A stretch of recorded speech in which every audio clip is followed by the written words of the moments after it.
The game Monopoly was first invented in 1903 by Lizzie McGee, a writer, comedian, stage actress, feminist, and engineer. She created a game called the Landlord's Game, which was the precursor to Monopoly. However, her game was created to show the evils of land grabs and monopolies. Instead of paying rent to the landlord, the money would go into a public trust and be reinvested into the community. She was the first woman in U.S. history to receive a patent for a board game, and her game spread throughout the country with people making their own versions. A group of Quakers who established a community in Atlantic City, New Jersey, discovered the game, amended it, and called it the folk game. They added local street and neighborhood names to the board. These are the names that you will find on today's Monopoly game, including the first two streets, Baltic and Mediterranean. These two streets historically were the segregated black part of town in Atlantic City. It is also the cheapest land on the Monopoly board. The wealthiest street names in the board game are Boardwalk and Park Place, where affluent whites went to show that they had made it by having a black man literally push them down the boardwalk. In this city, the game was introduced to a man named Charles Darrow. He, in short, took credit for the game, changed the name to Monopoly, and sold it to Parker Brothers in 1935. In part 2 of this series, I will discuss the racist history of the Parker Brothers and their attempts to seize control of all Monopoly games. As part 1 of this series mentions, Lizzie McGee invented the board game, the Landlord's Game, in 1903 to demonstrate how landlords have an advantage over other enterprises. However, her invention was stolen by Charles Darrow, who sold the game to Parker Brothers in 1935 under the name Monopoly. Now, Parker Brothers was the leading board game maker in the U.S. and was created in 1883 by George Parker. He would later partner with his brothers George and Edward and would go on to publish over 1,800 games under their brand. These games included the names 10 Little in 1895, a variation of Old Maid that features black characters exclusively. This is also connected with the offensive children's county game of the same name. The game of Sambo in the early 1900s, where players toss rings and try to hook them on Sambo's pipe. And Sambo 5 pins in the early 1920s included minstrel faces on bowling pins. Shortly after buying the rights to Monopoly, Parker Brothers suspected Darrow wasn't the only inventor of the game. They wanted to create a true monopoly by buying and seizing control of all of the other similar board games, including Miss McGee's game. They struck a deal with her in 1935 for her patent rights to the Landlord's Game and 2 other game ideas. She received a measly $500 and no royalties. It wasn't until 1973, 25 years after her death, that economics professor Ralph Ansbach uncovered McGee's role as Monopoly's inventor. Ralph Ansbach created an anti-monopoly board game.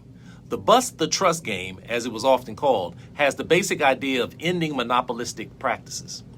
Ansbach's game became very popular. However, he received a cease and desist letter from the attorneys of Parker Brothers to stop selling and distributing his anti-monopoly game. Professor Ansbach sued Parker Brothers, and when conducting research for his court case, uncovered McGee's patents and the game's true roots. A lower court case ruled in favor of Parker Brothers and ordered the professor to turn over all copies of his anti-monopoly game to them, who ultimately took them to the landfill and burned them. Ansbach appealed the case, and the Ninth Circuit Court of Appeals ruled against Parker Brothers. The Supreme Court in 1983 declined to hear the case, and Parker Brothers was forced to settle with Ansbach, a 7-figure settlement. And he wins the right to continue to market anti-monopoly. In 1991, Parker Brothers became a part of the Hasbro brand. David Chang created a national uproar with his game Ghettopoly in 2003.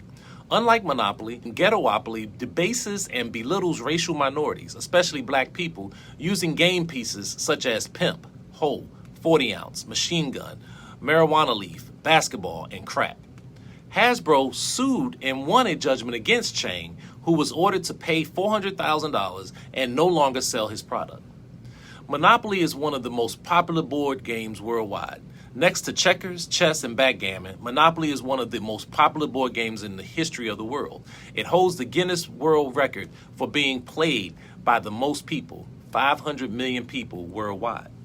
I remember when I was the youth director at a local church in the early 2000s, I used to always discuss us playing the game Monopoly, but I challenged them. Of course, when you read the rules tell you that one person can amass, and the object is for one person to control the majority of the board. And when that happens, you have other people that are in jail, that are in poverty, and create this whole negative aura. In fact, when you first start off playing the game, everything is peaceful. Everyone has a share of the game. Everyone has the same amount of money. Everyone has everything. But as the game goes, you begin to see how the tendencies to really control the board really take over. And you really, really get hatred. And people are mad and angry. Sometimes they can carry on beyond the game. Well, I challenged the young folks and said, well, who said that you have to play by those rules?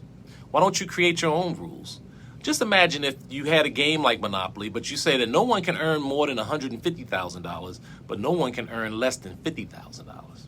Instead of people owning the land pretty much was the land of all the people. And that if there's any tax or any payment that people make, just like Miss McGee's game, that money goes to the public trust instead of an individual landlord. And therefore, that money is reinvested into healthcare, into housing, into schooling, and into getting rid of homelessness and those types of things.